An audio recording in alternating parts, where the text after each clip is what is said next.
Hi everyone, my name is Mackenzie Corrett and I will be presenting to you today about FEMA's Public Assistance Grant Program. But before learning more about this program, I think it's important to reflect upon FEMA's mission to support citizens and first responders to ensure that as a nation we work together to build, sustain, and improve our capability to prepare for, protect against, respond to, recover from, and mitigate all hazards. This program, the largest of all of FEMA's programs, works to do this. So for those of you who don't know what this program is or have never heard of it, I think the easiest way to start off is telling you broadly what it does.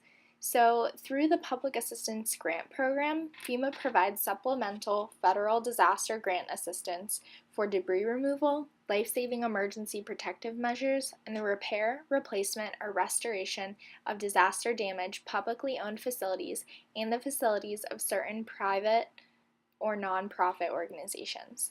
So like I just said, this grant can be received by state, tribal, and local government as well as some private and nonprofit organizations.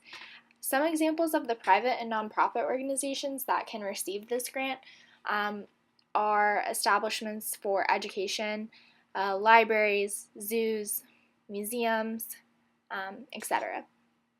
So looking at this program, it seems pretty simple. A disaster strikes and FEMA comes in and provides federal assistance to help.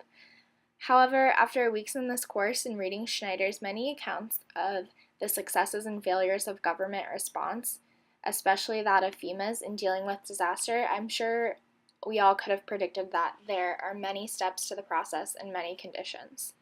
So this image provided broadly describes the Public Assistance Grant Program application process, but I'm going to go into a little bit more depth with you guys.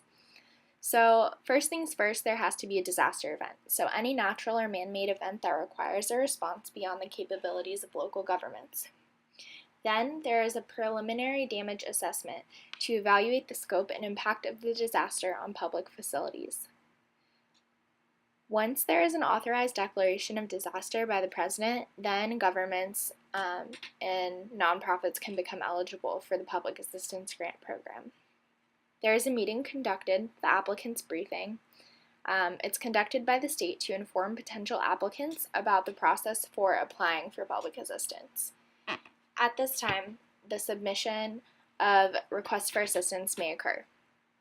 There is a kickoff meeting in which the applicants meet with FEMA and state representatives to determine and define the different project or projects and discuss grant criteria.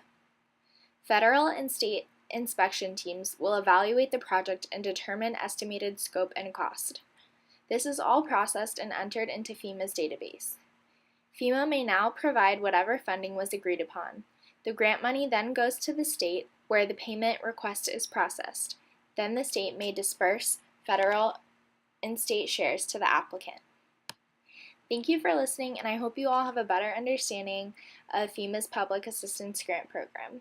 And I hope you have a great rest of the semester. Thanks.